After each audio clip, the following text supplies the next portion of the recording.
El Destape Podcast presenta... Mi nombre es Adrián Lackerman y esto es Humor en Serio, un podcast donde converso sobre humor con personas que no se dedican al humor. Noelia Barral Grijera es periodista y conductora de radio y televisión.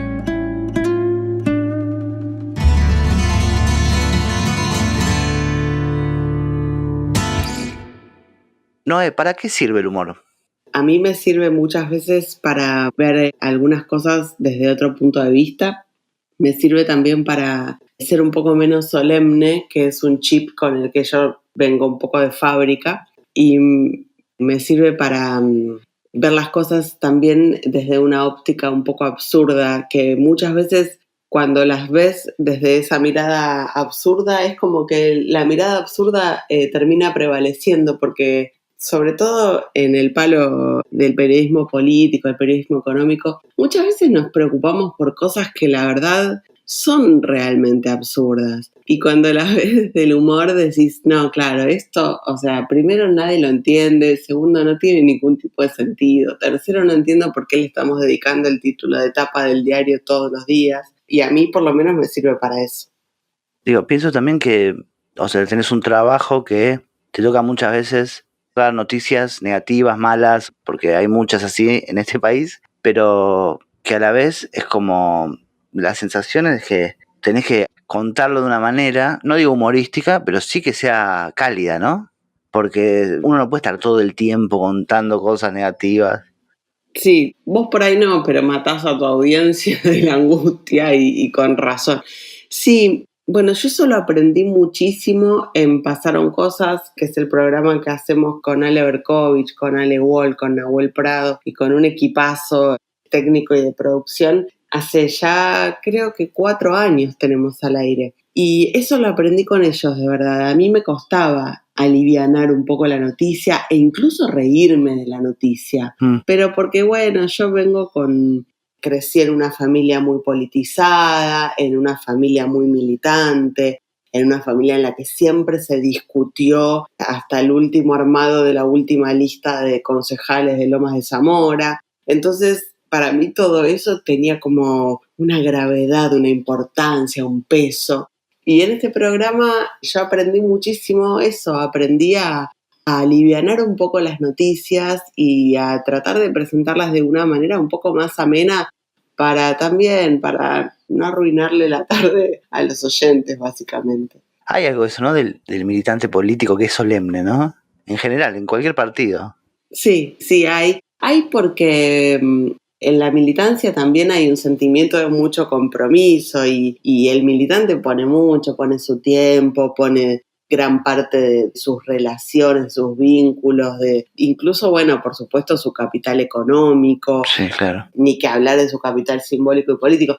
Entonces, pinta la solemnidad, pero medio que igual me parece que no podría ser de otra manera, porque uno pone tanto de uno que si no te lo tomás hiper en serio y con mucho respeto, y si no pretendés que el otro se lo tome así de serio y respetuosamente, es muy difícil avanzar. Lo que pasa es que, bueno, también está bueno entender que por ahí, del otro lado, es necesario desmitificar un poco y flexibilizar justamente para esto, para que podamos hablar y para que podamos analizar y que no sea todo tan intocable. Yo lo vinculo un poco el trabajo de los y las periodistas con algo de lo de los médicos, ¿no? Como esta cosa de manipular las desgracias, la tragedia. Yo imagino que el periodismo, cuando toca temas serios, también debe tener mucho de humor negro. No sé si es tu caso. Sí, bueno, últimamente me descubro a mí misma riéndome al aire cuando hablo de personas que se contagiaron COVID. Y medio como que pienso, che, esto no da. O sea, ¿Por qué? Porque, claro, o sea, sos re forra, ¿qué te pasa? Estás hablando de una persona que se contagió, pero ponele, no sé, el otro día, Máximo Kirchner, que da su discurso de manera remota en el cierre del debate por el impuesto a las grandes fortunas, porque 1 hora antes, 2 horas antes, le avisaron que fue contacto estrecho de una persona COVID positivo. Pablo González, legislador nacional por Santa Cruz, que fue COVID positivo y había estado reunido con él ahí en la Cámara de Diputados. Y empezamos a hablar de eso y era como, No, sí, porque andás a ver con quién estuvo, jejeje, no sé qué, la reunión que al final, y viste cuando decís, no puede ser esto, y bueno, no sé, me salió así. Decías recién lo de pasaron cosas y yo tenía notado una cosa que recuerdo del programa, que es que como que por momentos debaten cuestiones humorísticas o cuestiones sociales en realidad, porque recuerdo un audio de los que pasaban ustedes que era un audio de Ollarvide, creo, Sí. que era como una burla y que decidieron como sacarlo, digamos. ¿Vos tuviste injerencia en eso? ¿Cómo fue ese momento? Fue un debate larguísimo que fueron distintas charlas a lo largo del tiempo, charlas más cortitas, charlas más largas, charlas más profundas, pero fue un debate que entre el primer planteo entre nosotros y la decisión final, por ahí llevó 2 años, como algo así. Para los que no conocen Sí. el programa tiene muchas voces de distintos personajes conocidos, sobre todo de la política. Voces que se van metiendo en el programa con frases que son siempre las mismas. Moyano dice siempre un pequeño repertorio de frases que incluye una que es, sin embargo, no me cagué nunca, por ejemplo. Sí. Cristina dice, eso no es mío, ¿eh? Bueno, cosas así. Ollarvide siempre se metía con, sí, una frase que era, abrime, che, y en general se metía cuando había alguna alusión a una persona homosexual o un gusto de un varón por otro varón, o ni siquiera, o qué sé yo, un varón contando algo sensible, entonces se metía a Ollarvide, abrime, che, que era como un jueguito de palabras, incluso con salir del closet, ¿no? Claro. O entrar al closet, no sé. Bueno, tuvimos muchas charlas sobre esto, las primeras ni siquiera de todo el grupo, como a veces hablando entre nosotros, por ahí yo con alguna de las chicas de producción o con Ale Wall. Che, me parece que esto no da porque es un chiste que termina estigmatizando, o sea, ¿por qué nos reímos de una persona solamente porque le gusta a otra persona del mismo género? Bueno, lo hablamos durante muchísimo tiempo y muchas veces esas charlas terminaban siendo saldadas en, no, bueno, pero es gracioso, no, bueno, pero no pasa nada, igual lo hablé con algunos amigos gays y ellos también se ríen y no sé qué, no sé qué. Y bueno, y fue un proceso que fue decantando en que finalmente un día, en el momento editorial del programa, que es al comienzo, Ale contó que decidíamos, dejar a Norberto Ollarvide, que ya no iba a ser parte de los personajes y de las voces del programa, porque, bueno, terminamos reflexionando todos juntos que sí, que era un chiste estigmatizante y que no estaba bueno. ¿Y cómo ves que analicemos tanto las cuestiones humorísticas? Digo, pasa mucho también a partir de la revolución de las mujeres, que cambió mucho el paradigma. ¿Cómo ves esa cosa de que estemos tan atentos y atentas a los chistes? Bueno, lo veo excelente, pero también lo veo como un momento de un proceso que estamos viviendo como sociedad y que no va a ser siempre así. Nosotros es como que estamos viviendo en este momento un despertar, un abrir los ojos, una gran revelación ante nosotros, o bueno, muchos de nosotros lo estamos viviendo, para otros sectores de la sociedad, otras personas llegará un poco más adelante, pero estamos como empezando a darnos cuenta de que había un montón de cosas que estaban re mal frente a cómo la sociedad trataba, incluso trata, ¿no? Al día de hoy habla de y habla con las mujeres y las disidencias, ¿no? Y me parece que en ese darnos cuenta, también de repente es como que decimos, che, pero al final, ¿cómo pudimos ser tan mierdas? No, ahora no podemos ser nada de mierdas. Entonces es como que nos vamos al otro extremo y somos hiper cuidadosos y hablamos en lenguaje inclusivo o en lenguaje binario y tenemos cuidado con los chistes. Bueno, me parece que es un momento del proceso que estamos viviendo y que esto va a evolucionar hacia algo mejor, que no sé qué es, porque no va a ser volver a hacer chistes con la rubia tarada o con las tetas y los culos, no va a ser eso, pero tampoco va a ser esto de ser hipercuidadosos. Creo que probablemente simplemente vamos a aprender y vamos a poder reírnos todos juntos sin estigmatizar al otro género. No sé, espero que sea así, pero bueno, me parece bien que estemos siendo tan cuidadosos porque durante muchísimas décadas fuimos cero cuidadosos y eso generó desde malestares hasta las consecuencias más graves que ya sabemos cuáles son. ¿Sabes que surgió mucho en las charlas de estos podcasts? Que la tele murió un poco el humor, como el trabajo de los humoristas, los programas de sketch, los programas humorísticos en sí. Y que el humor se fue diseminando en todos los otros ambientes. O sea, todos los programas tienen un pedacito de humor. Y que en los noticieros, los periodistas y las periodistas hacen chistes, terminan el programa bailando, o muestran cosas de TikTok, o chichonean entre los conductores. ¿Qué te parece eso de la tele? Digamos que de golpe les piden un poco de humor a las conductoras, a los conductores de los noticieros. Sí, y no a los que saben. ¿Cuál es la reflexión? ¿Por qué se terminaron los programas de humor? ¿Hay alguna conclusión? Y hay 3 puntos que son, para mí, es la crisis económica, porque es una cosa cara. Claro. Tener guionistas, decorados, vestuario, etcétera. Después, el humor es arriesgado en estos momentos en que lo que veníamos hablando de los cambios culturales. Muchas veces hay gente que prefiere no corramos riesgo. Y también que han cambiado las formas de consumo para mí. YouTube, Netflix, Instagram, etcétera, TikTok. Cada uno ve sus propios humoristas y no es que se va a sentar un jueves a las 10 de la noche a ver cha como antes. Claro. Eso es lo que yo puedo leer. Entonces se fue como poniendo un poquito en cada lado. La demanda de descontracturar pasa a personas que naturalmente no son descontracturadas. Estoy de acuerdo Claro. con vos en esa mirada. Y no sé, por suerte yo no estuve y no estoy en ningún programa de tele que me pida ni bailar, ni chichonear un poco con mi compañero para alivianar un poco las cosas, pero la verdad que no me gustaría, o sea, no lo haría, no me gustaría, no lo haría. Como dicen las adolescentes y los adolescentes, me da cringe, no está bueno. Pero no sé, capaz hay que hablar con el público de esos noticieros, la verdad que no sé.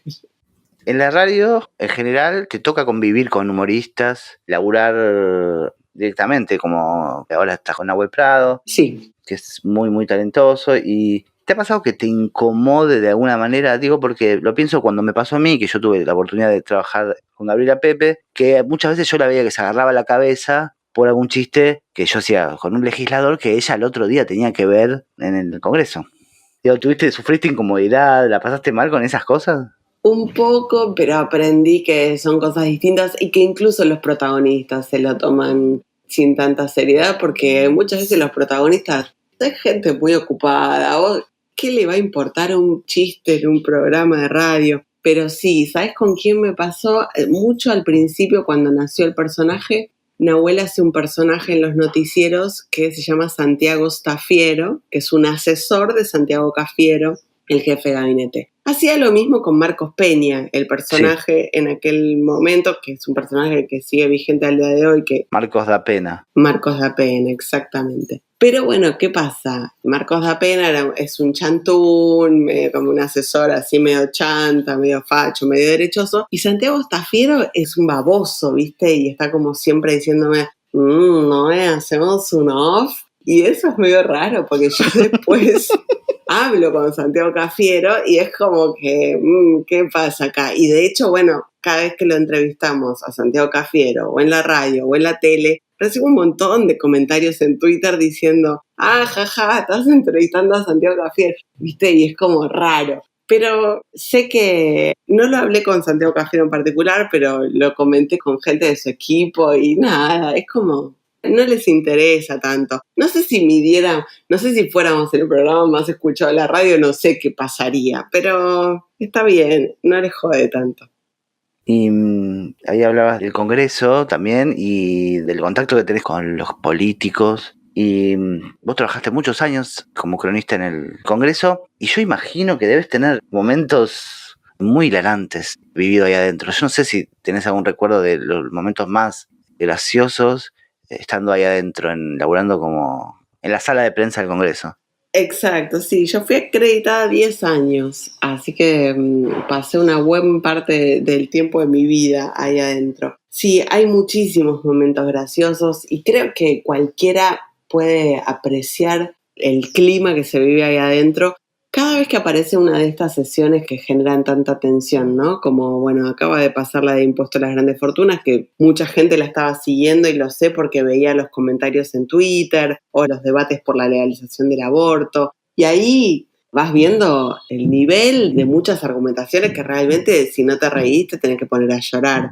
Yo igual siempre traté de que esas risas sí fueran en privado, porque sí son personas con las que después tengo o tenía o podía tener la oportunidad de hablar cara a cara. Y por ahí, cuando uno se ríe teniendo cierta repercusión en la Ciudad de Buenos Aires de el argumento de una diputada por Tucumán o en Jujuy o lo que fuere, y bueno, puede ser distinto el impacto sobre ese legislador o sobre esa legisladora, entonces en esos casos traté de no publicitar, digamos, mi burla. Pero si querés te cuento, sin decir quién fue el colega, para no exponerlo, pero te cuento una de las tantas anécdotas graciosas que nos pasaron. La sala de periodistas en la Cámara de Diputados es una U. Entonces vos, si entrás, no ves quién está al final, porque justamente como dobla la sala, Claro. bueno, está medio escondido allá al final. Y lo mismo te pasa, si estás en el fondo de la sala, no ves quién está entrando por la puerta. No sé por qué estamos hablando de Osvaldo Granados. Osvaldo Granados, ex intendente de Seis, ex ministro de Seguridad.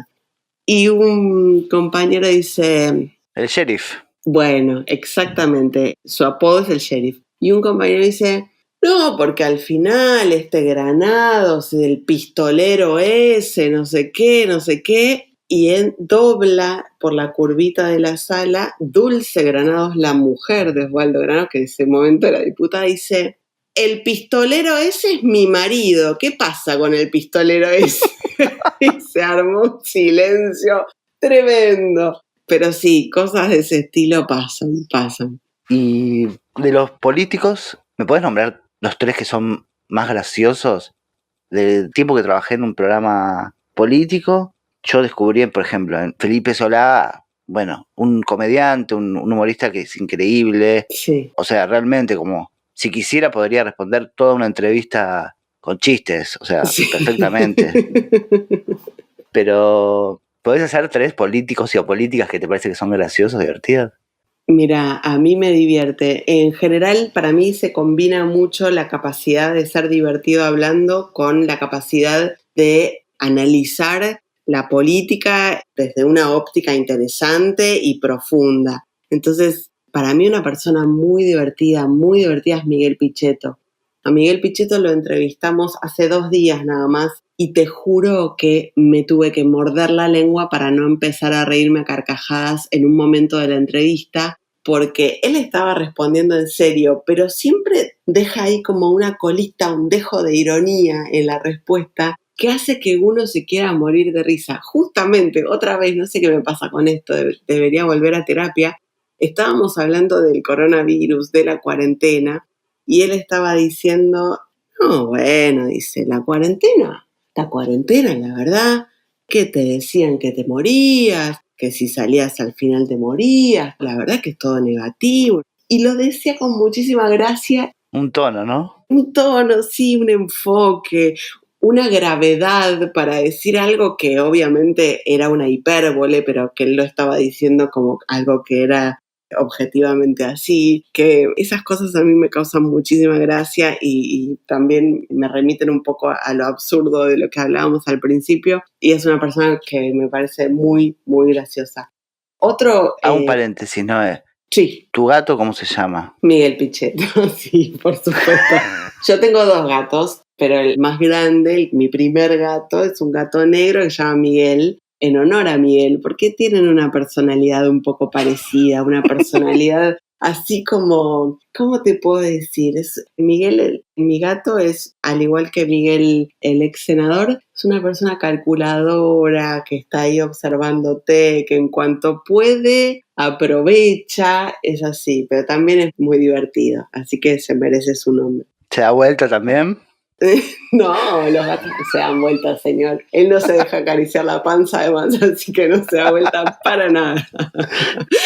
Y después otras 2 personas, así que sean divertidas más. Bueno, para mí es muy divertido también Emilio Monzó, que fue presidente de la Cámara de Diputados con Mauricio Macri. Ah, mira. Comparte con Miguel Pichetto, a mis ojos, esta característica de ser un gran analista político. Y los grandes analistas políticos suelen como tirar metáforas que son divertidas y que también como te hacen reír. Y me falta una, a ver, me gustaría pensar en una mujer. Creo que puedo decirte, lo que pasa es que ella es muy seria cuando habla en público, pero en privado es muchísimo más divertida. Teresa García, la ministra de Gobierno de Axel Kicillof. Ah, mira. Sí, es muy, muy divertida. Bueno, estaba encargada de conseguir el quórum durante la última parte del gobierno de Cristina Fernández de Kirchner en la Cámara de Diputados, lo cual era muy difícil, pues se había formado el grupo A. Es una persona muy divertida. De los partidos políticos, uno tiende a pensar o a imaginar cómo son, ¿no? En relación al humor. Podemos pensar en peronistas radicales de izquierda y los del PRO, digamos, los macristas, que son más graciosos o más divertidos. Pero hay una relación directa. Yo tengo la idea de que la gente de izquierda en general es más solemne y que la gente más de derecha está más distendida, como es más feliz. No sé si estás de acuerdo con mi opinión. Sí, es más despreocupada porque no quiere cambiar el status quo o no lo quiere cambiar tanto. Vos imaginate ser una persona viviendo en este mundo y queriendo que cambie y que muera y que además tomar la responsabilidad de vos colaborar en la muerte del capitalismo. Y boludo, te morís de estrés. Esto es así. En cambio, si sos una persona que está cómoda con el sistema tal y como está, y bueno, te puedes tomar las cosas un poco más relajadas, te tomas todos los fines de semana largos, vacaciones, nada, es más tranquila tu vida. Claro. Y yendo un poco a tu recorrido como tuitera, digamos, creció mucho tu carrera cuando tuiteabas sesiones del Congreso enteras. Sí. Te quería preguntar si en algún momento había algún tipo de prurito en relación a que también uno puede ver una cuenta de Twitter y que hablas de un tema muy serio, una cita, un textual, etcétera, y a la vez podés retuitear un chiste y después seguir haciendo eso. ¿Cómo lo sentís eso? Digo, en un momento dijiste, bueno, no, yo soy periodista y tengo que, etcétera. No, nunca, no. Apuesto mucho a que todos entendamos cuál es el registro de Twitter, ¿no? Que no es un diario, que no es una tribuna de doctrina o por ahí sí. Apuesto a eso. Por supuesto que cuando una cuenta va ganando masividad, aparecen muchos que no entienden el registro de Twitter y que dicen, ¡ay, qué horror! ¿Cómo puedes estar diciendo esto? ¡Qué barbaridad! Pero hay un botoncito que se llama block o silenciar y ya está, se te soluciona ese problema. Entonces, no, siempre tuve mucha confianza en que todos entendamos cuál es el registro de Twitter, al menos cuando decido tuitear pelotudeces, ¿no? Que es gran parte del tiempo y gran parte del contenido de mi cuenta de Twitter. Entonces, no, nunca tuve ese prurito. Por ahí, a veces tengo ganas de tuitear algo un comentario muy boludo que se me ocurre y muy personal. No sé cómo decirte, una estupidez muy grande. Y en esas cosas sí me freno. Pero tampoco es tan necesario estar tuiteando las pelotudeces que a uno se le ocurren, así que no es tan grave. Va a decirme a mí. Otra beta también humorística tuya, que es muy, muy destacable, es tu cuenta de Instagram, que tenés una parte donde está la cosa más de los looks tuyos y lo que tenés que mostrar de la ropa que utilizás en los programas, y después tenés una curaduría cada tantos días de memes de un nivel altísimo de calidad, hilarantes, pero realmente muy buenos, políticos y no políticos y sobre cualquier tema, que yo imagino que te deben hasta mandar ya un montón. ¿Cómo empieza eso de que subís en tu cuenta personal de Instagram memes?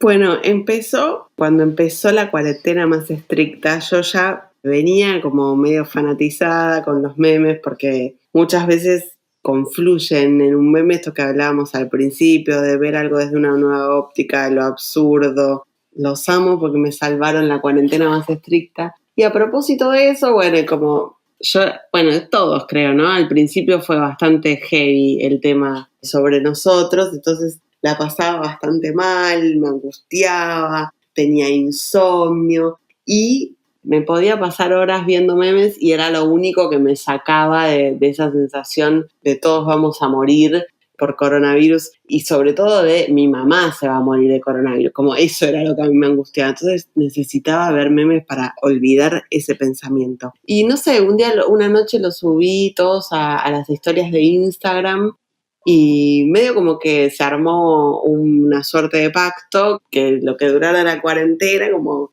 todas las noches yo subía, y lo estuve haciendo durante meses.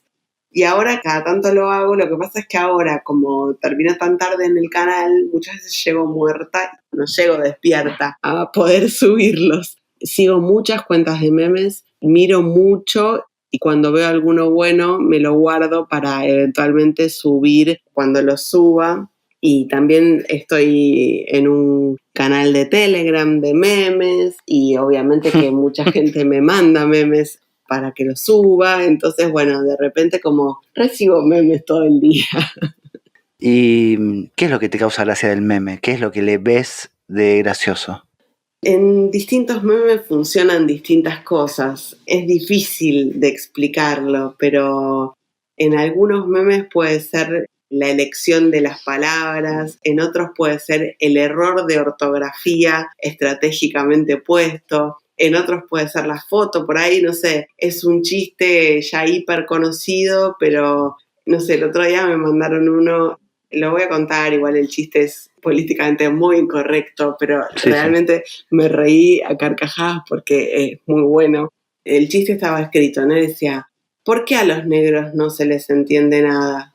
Y la respuesta era, porque no son claros. Y la foto era Soledad Cunha con cara de... O sea, me morí de risa, porque sí, porque lo que dice es como súper clasista y sí, me causó gracia. claro, claro. ¿Cómo sos vos en tu grupo de amigos, de amigas, en relación al humor? Digo, viste que cada uno cumple funciones en sus grupos. Uno es el que más escucha, otro es el que más hace chistes, o a veces uno es más esporádico en eso.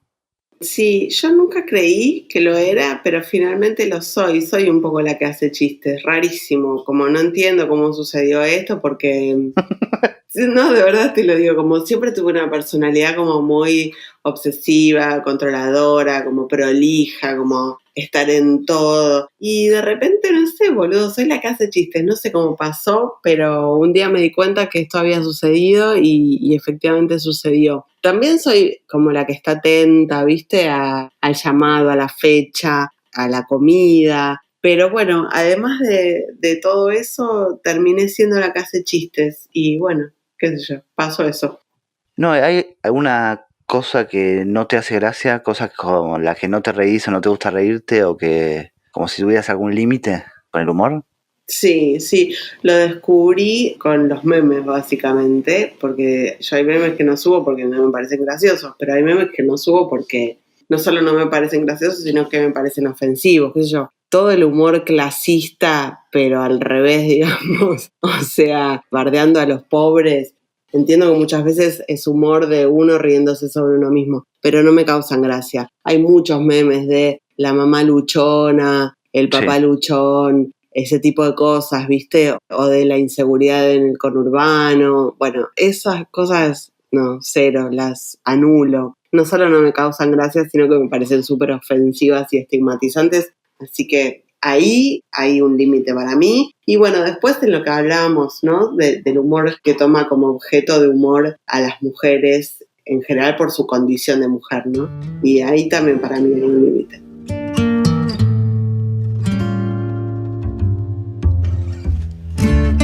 Esto fue Humor en Serio.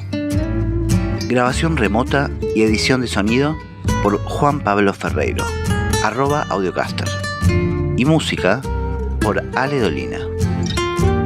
Hasta el próximo episodio.